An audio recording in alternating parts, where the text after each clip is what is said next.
Hey there, my name is Kim Backers and I'm going to be doing a series of short videos called Know Your Rights and Know Your Worth.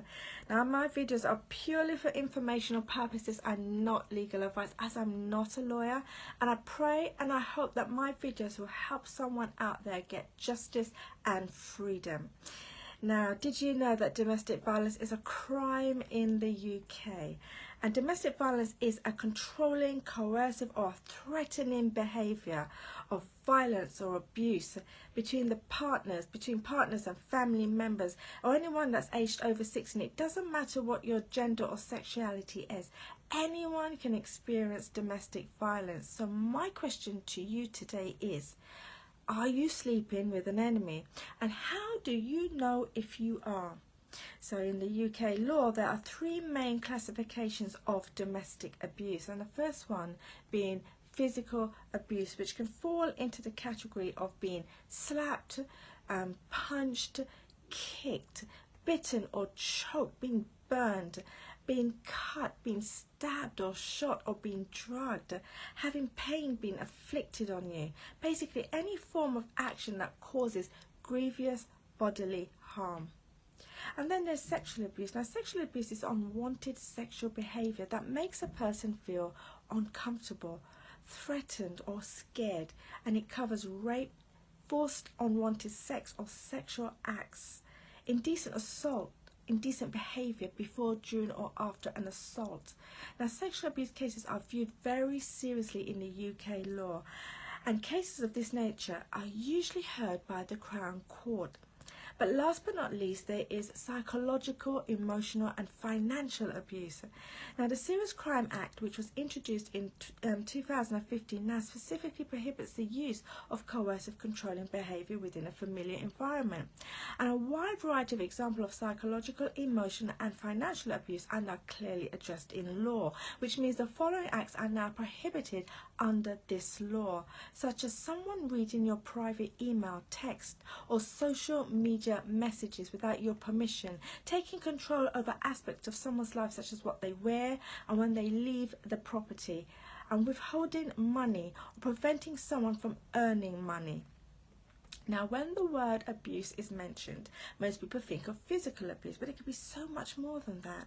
Abuse can be emotionally it's an emotional taking a form of humiliation, intimidation, controlling behaviour. And one of the most effective tactics an abuser employs is tricking you into thinking you deserve the abuse you're getting.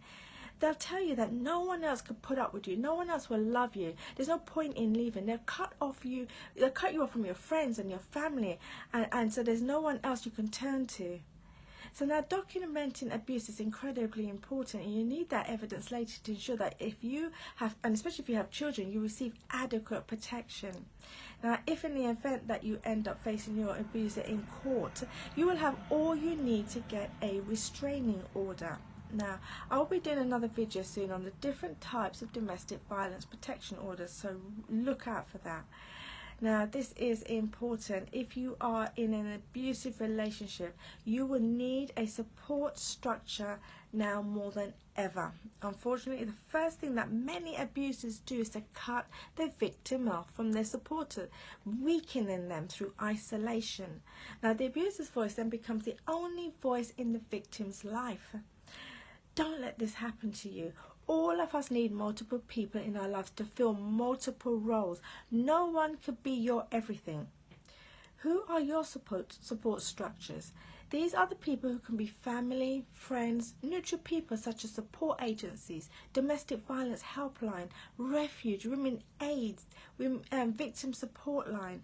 Another option is to seek legal advice, and there are organisations that give some free legal advice like Rights for Women, and if you feel that you are in immediate danger, then go to the police. There's no situation that is so unimportant or too small to go to the police. And for any men out there who are listening to me who are being abused, I haven't forgotten you. There are also organisations that can help you, like Respect, Mankind or the Men's Advice Line. Now your support systems are the people who you can rely on if you must leave suddenly. These are the people who will emotionally support you and tell you that something is wrong when you can't see it for yourself. Try to reach out, even if you're not sure what you want to do yet. There is strength in numbers. You'll be able to rest assured that if the worst happens, you'll have somewhere to go and have someone who cares about you. Now, I'll be posting a video soon for those who simply want to know how to help someone you know or suspect is in an abusive relationship. So look out for that. Now, abuse leaves a deep psychological mark, but that mark doesn't have to become a scar. Seek help. And if you have children, remember that this is just not about you now. Your children will be witnessing your abuse and may grow up thinking that this behavior is quite normal. Is that what you really want? If you think that you could be possibly sleeping with an enemy, even if there is a hint or doubt or something doesn't feel quite right, seek help from professional organizations and draw close to your families and friends. And remember, there is strength in numbers. It will give you the courage to take that first step into freedom. Above all, remember that you are valuable and that your experience has in no way lessened your value or your worth, and it will only make you stronger and better and unstoppable.